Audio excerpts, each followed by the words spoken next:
N'est-ce pas, c'est hier qu'il y avait la rentrée scolaire? Comment ça se fait que c'est déjà fini? Je demande, c'est le temps là qui file ou bien c'est le fil qui tend? Et en plus, nous sommes pendant les moments les plus stressants des élèves, c'est-à-dire la période des examens. On a tous vécu ça, surtout au probatoire et au bac.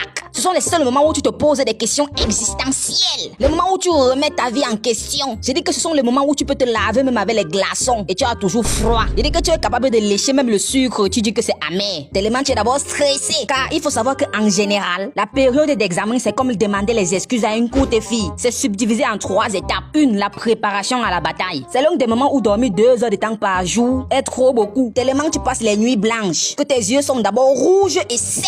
On dirait quelqu'un qui a bu le jus non glacé avec le pain rassis. Et façon dont tu es fatigué pendant la préparation des examens, non? On dirait que tu viens de manger une marmite de conchap. Et pendant cette étape, le temps passe vite comme la sincérité des femmes claires. À peine tu te réveilles à 6 heures, dès que tu clignes seulement les yeux, il est déjà 18 heures. Ne me demandez pas pourquoi. Mais s'il y a une chose à retenir sur l'étape de préparation de l'examen, c'est qu'elle se résume en 3 points essentiels. Oh yeah!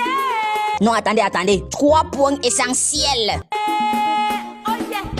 Ouais, ça va non? On dit même un point ou bien une point. Mais bref, ça se résume en 3 trucs importants. Le manque de sommeil, l'insomnie et le manque de sommeil. Étape 2, la semaine de composition. Waouh! C'est à cette étape donc que tu comprends ce qu'on appelle la méthode de concentration. Même le lait n'est pas concentré comme un élève qui compose. Et pendant la semaine de composition, même si on te dit qu'il y a la finale de la Coupe du Monde, le Real de Madrid contre l'Espagne.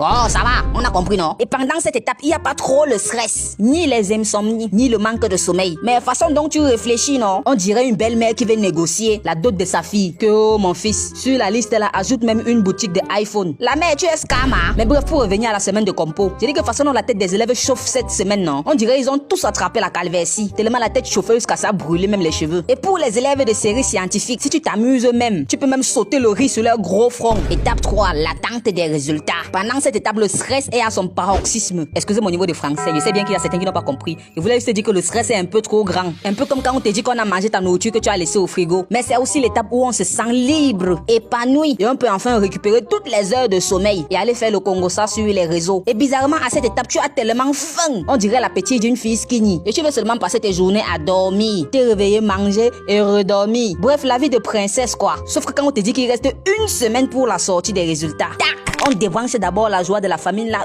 une fois. Je dis que même le riz sauce tomate poulet devient comme la tranquillité des filles skinny. C'est un genre. Je dis que pendant cette semaine, ton cœur bat à une vitesse. On dirait que tu sors avec quelqu'un d'infidèle qui a signé polygamie. Mais une fois que cette semaine passe, c'est la grande joie car les résultats sortent. Et par la grâce de Dieu, c'est la réussite. Et après tout ce long parcours, tu peux enfin savourer ton succès. Alors à tous ceux qui composent les examens et à tous ceux qui ont travaillé dur pour ça. Et même